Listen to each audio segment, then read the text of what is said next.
I initiated the divorce proceedings, deeming a financially struggling spouse to be of little value.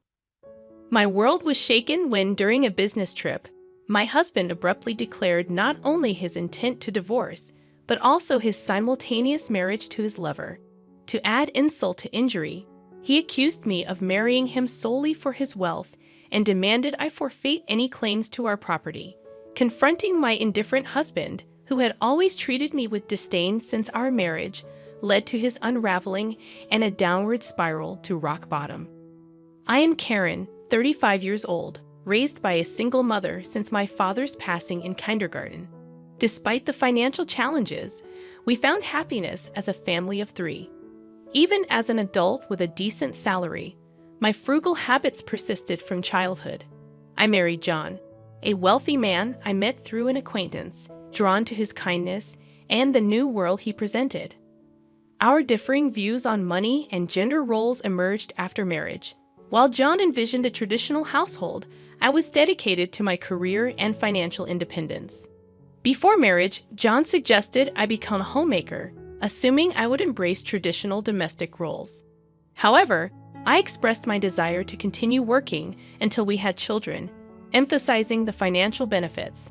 Although I managed to convince him, the reality of balancing work and household chores proved challenging. Despite being a full-time employee, my days were consumed with domestic responsibilities, leaving little time for us as a couple. In contrast, John, adopting a traditional husband role, contributed nothing to household tasks. While he witnessed my busy schedule, he simply indulged in dinner and relaxation upon returning home. Balancing work and domestic responsibilities took a toll on our relationship, prompting me to question if this was the essence of a marriage. Despite my efforts, I hesitated to voice my dissatisfaction. Fearing he might insist I quit my job despite his lack of contribution at home. I had hoped that the arrival of children would bring about a positive change in our relationship. Unfortunately, our connection had grown distant, casting doubt on the possibility of expanding our family. Feeling the urgency to discuss this matter, I approached John. "Hey, we should start considering having kids, right?" "Ha, kids? You're quite energetic, considering you're tired from work and chores." "It's not about that. I want to have children. We haven't been married that long, but I'm already over 30. Women have a limited time to have children, and it's getting harder for me to conceive as I get older. It's almost too late. But we don't need kids. If we have one, you'll expect me to help, right? You know I'm busy with work, and I won't help with child rearing." Declaring you won't help with child rearing even before they're born is strange, isn't it? I plan to raise them alone, but shouldn't you at least have the intention to help? It's your child too. Child rearing is your job. I'm working to support the family, so I definitely won't help with the kids. You'll just complain that I don't help, making me the bad guy. You must have been indoctrinated with poverty and lots of kids since birth. We're not poor. We don't need kids. End of discussion. John abruptly ended the conversation, retreating to his room. Alone in the living room, tears overwhelmed me. My desire for children was not only rejected, but my upbringing was also mocked. Following this incident, our relationship deteriorated rapidly. Communication became scarce, and the possibility of having children seemed more distant. As I continued to juggle work and home responsibilities, taking on significant projects at work, I found myself increasingly distant from John. One day, when informing him about an upcoming business trip, his unexpected kindness surprised me. He wished me well and hinted at a big surprise upon my return. Despite having given up on him, his smile shook my resolve. However, my faint hope was shattered upon returning home. The front door wouldn't open, and John revealed the first surprise. He had changed the locks. The second surprise was the announcement of our divorce. He claimed to have forged my signature and submitted the papers with a friend as a witness.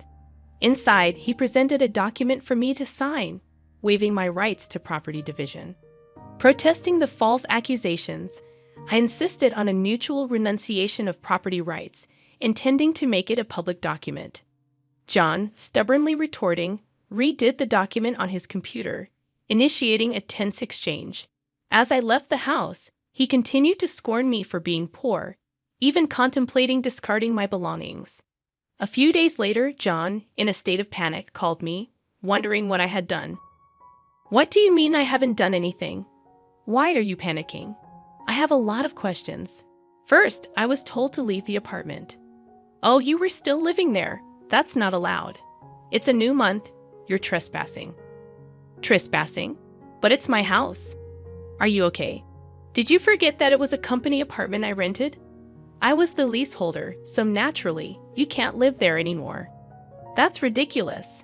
How could you do this? I can't believe you didn't know. I'm not the one who should be accused of doing things on my own. Didn't I tell you that you can't just change the locks of a rental apartment? It's my house. I can change the locks if I want. Didn't you listen? It was my leased apartment. Even if you were the leaseholder, the owner is the apartment manager. You can't change the locks without informing them. Is that so? Also, I terminated the lease while you changed the locks. I was allowed to live there until this month. I was planning to return, but now you've unlawfully altered someone else's property, which could be criminal damage. Wait, why did you terminate it so early? Criminal damage? Is that why the police are at the front door now? I'm too scared to open it. But I calmly replied, so the police did come. Don't worry, it's probably not for trespassing or criminal damage. It's better to talk to them. Why do I know about the police? Because I reported you for filing the divorce papers yourself. It seems like you've committed crimes like forgery and fraudulent use of a private document. Divorce papers can be filed by one person, but only with mutual agreement and personal signatures. Since John forged my signature and the witness, it's obvious that it's a crime. But he seemed unaware of his guilt. I continued pressing further. So the divorce papers you submitted are invalid, and your marriage with Susan can't happen either. How do you know about Susan? Did you think I knew nothing? I had a private detective agency thoroughly investigate your affair with Susan. It was a busy time at work, and coordinating with the agency was tough. Plus, you even held a grand wedding ceremony while I was supposedly on a business trip. Are you okay? Your business trip was a lie. Yes, I took leave from work despite being busy to do some research and prepare documents. I knew about you bringing Susan home. It would have been impossible to gather this evidence while working. After I revealed everything, John was speechless and seemed quite downcast even over the phone. Then he pleaded with me, "Please don't tell Susan I'm divorced." Why would I? There's no such fact to tell. Really? Thank you. Are you misunderstanding something? When did you become divorced? That fake divorce paper is invalid, remember.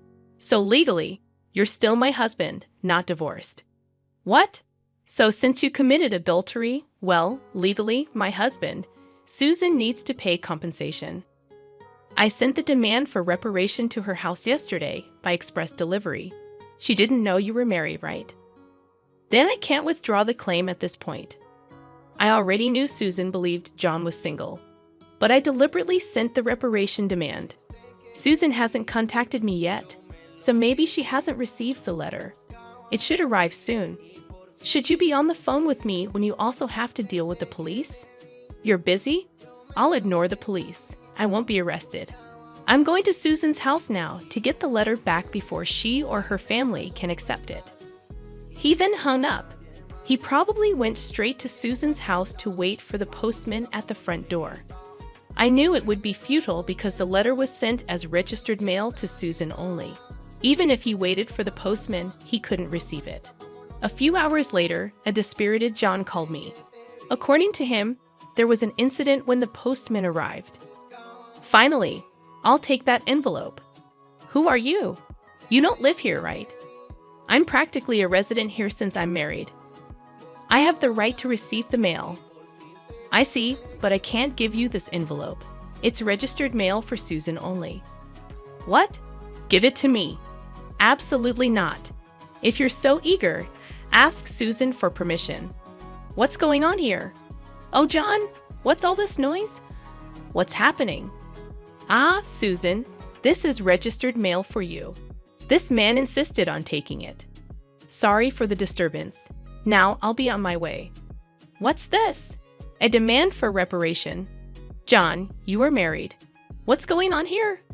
Sorry, it's just, she's an ex-wife from a long time ago. I was embarrassed to say I'm divorced. I'm sorry for keeping it secret.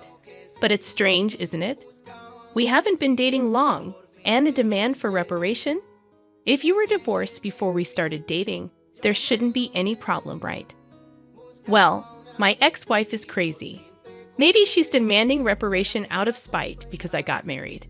That was the excuse he gave, but such a lie was quickly exposed. The envelope included a letter I wrote along with my contact information, so Susan called me directly. In that call, I told her about the affair, the invalid divorce, and that they had a wedding ceremony while he was still married to me. Although they had a wedding ceremony, they hadn't submitted the marriage registration yet.